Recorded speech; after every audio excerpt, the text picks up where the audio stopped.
തുറവൂർ ഗ്രാമപഞ്ചായത്തിനെതിരെയുള്ള നിരന്തരമായ വ്യാജ വാർത്തയ്ക്കെതിരെ പഞ്ചായത്ത് ക്ഷേമകാര്യ standing committee chairman Shri MP Martin തെളിവുകൾ നൽകി അങ്കമാലി ശബ്ദത്തോട്. പ്രിയമുള്ളവരെ, ഈ കഴിഞ്ഞ ദിവസം തുറവൂർ പഞ്ചായത്തിൻ്റെ സബ് സെൻ്ററുമായി ബന്ധപ്പെട്ട് ഉണ്ടായ വ്യാജ വാർത്തയെ അതിൻ്റെ സത്യാവസ്ഥ തുറന്നു കാണിക്കാൻ വേണ്ടിയിട്ടാണ് ഞങ്ങൾ ഈ വാർത്തയ്ക്ക് മുമ്പിലേക്ക് വരിക. സബ് സെൻ്റർ തുറവൂർ പഞ്ചായത്തിൽ ആരംഭിച്ചത് ഏകദേശം 25 വർഷം മുമ്പ് 2005 കാലഘട്ടം മുതൽ 2015 കാലഘട്ടം വരെ വാതക്കാട് പ്രവർത്തിച്ചിരുന്ന സബ് സെൻ്ററാണ് ഇപ്പോൾ വാതക്കാട് സബ് സെൻ്റർ ആനപ്പാറയിലേക്ക് മാറ്റിയിരിക്കുന്നത്. തുറവൂരിൽ 3 സബ് സെൻ്ററുകളുണ്ട്. ഒന്ന് തുറവൂർ സബ് സെൻ്റർ, 2 പൗഴപ്പൊങ്ങ് sub centre, 3 Vathakkad sub centre. ഈ വാതക്കാട് സബ് സെൻ്റർ 2005 മുതൽ 2015 വരെ വാതക്കാട് ജംഗ്ഷനിലും 2015 മുതൽ 2021 വരെ ആനപ്പാറയിലുള്ള 50 നമ്പർ അംഗൻവാടിയിലുമാണ് പ്രവർത്തിച്ചുകൊണ്ടിരുന്നത്.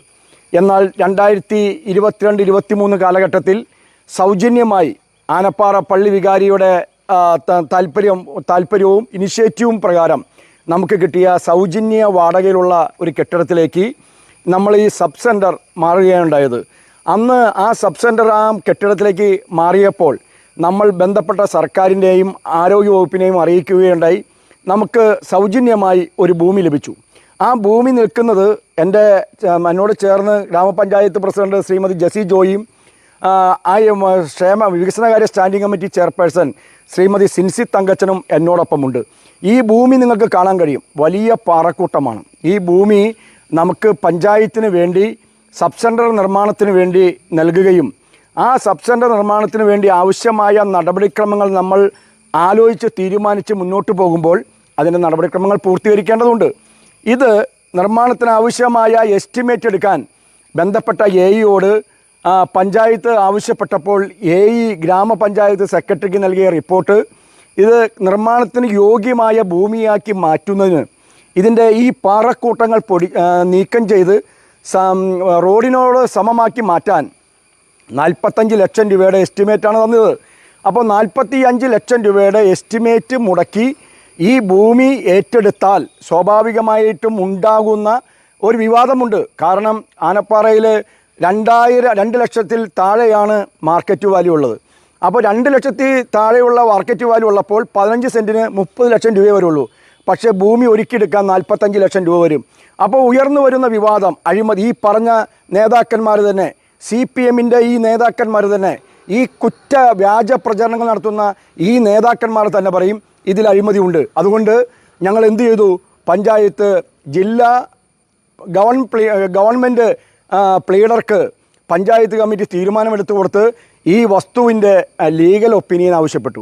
ഈ നിമിഷം വരെയും ഗവൺമെൻറ് പ്ലീഡർ, ജില്ലാ ഗവൺമെൻറ് പ്ലീഡർ പൂർണ്ണ തോതിൽ അതിന് ഡോക്യുമെൻറ്റേഷൻ ആകാത്തത് കൊണ്ട് ഇതിന് ലീഗൽ ഒപ്പീനിയൻ ഞങ്ങൾക്ക് നൽകിയിട്ടില്ല. ആയതുകൊണ്ട് തെറ്റായ വാർത്തകൾ നൽകി 50 ലക്ഷം രൂപ പാഴായി എന്നാണ് പറയുന്നത്. ആകെ 27 ലക്ഷം രൂപ ഇതിന് അനുവദിച്ച് കിട്ടിയപ്പോൾ ഈ ഭൂമി ലഭിച്ചതിൻ്റെ അടിസ്ഥാനത്തിൽ നമുക്ക് ആരോഗ്യ വകുപ്പിൽ നിന്നും കിട്ടിയ 27 ലക്ഷം രൂപ നമ്മൾ NHMൻ്റെ അക്കൗണ്ടിലേക്ക് ലാപ്സ് ഉണ്ടാകാതിരിക്കാൻ വേണ്ടിയിട്ട് NHMൻ്റെ അക്കൗണ്ടിലേക്ക് മാറ്റിയിടുകയും ഭൂമി എന്നാണോ തയ്യാറാകുന്നത്, ഭൂമി എന്നാണോ നമുക്ക് പൂർണ്ണ തോതിൽ നിർമ്മാണത്തിന് യോഗ്യമായി കിട്ടുന്നത്, അന്നേരം ഇവിടെ കെട്ടിടം പണിയാൻ ആവശ്യമായ നടപടി സ്വീകരിക്കുന്നതിന് വേണ്ടി ലഭ്യമായ 27 ലക്ഷം രൂപ NHMൻ്റെ അക്കൗണ്ടിൽ ഇന്നും ഇപ്പോഴും കിടപ്പുണ്ട്. എന്നിട്ട് അത് പാഴായിപ്പോയി എന്ന് തെറ്റായി വ്യാജമായ പ്രചരണം നടത്തുന്നത് CPMൻ്റെ നേതാക്കന്മാർ ഒന്ന് പരിശോധിക്കേണ്ടതുണ്ട്. അത് വ്യാജമാണ്, ജനങ്ങൾക്ക് വിരുദ്ധമായ ഒരു നിലപാടാണ് അറിയിക്കുന്നത്. അത് യാഥാർത്ഥ്യം കൂടി പരിശോധിച്ച് ഏത് ഡോക്യുമെൻറ്റും ഞങ്ങളുടെ കയ്യിൽ ലഭ്യമാണ്. അതുകൊണ്ട് തെറ്റായ വാർത്തകൾ നൽകി 2 പഞ്ചായത്ത് പ്രസിഡൻറ്റിനെയും 2ാം വാർഡ് മെമ്പറേയും ആക്ഷേപിക്കാൻ കഴിയുന്ന എന്നെയും അതിൽ പങ്കാളിത്തം വഹിപ്പിച്ചുകൊണ്ട് തെറ്റായ വാർത്തകൾ നൽകി, വ്യാജമായ വാർത്തകൾ നൽകി CPM ഈ പഞ്ചായത്ത് തെരഞ്ഞെടുപ്പ് മുന്നിൽ കണ്ടുകൊണ്ട് തെറ്റായ പ്രചരണം നടത്തുന്നതിനെതിരെയാണ് ഞങ്ങളിപ്പോൾ രംഗത്ത് വന്നത്.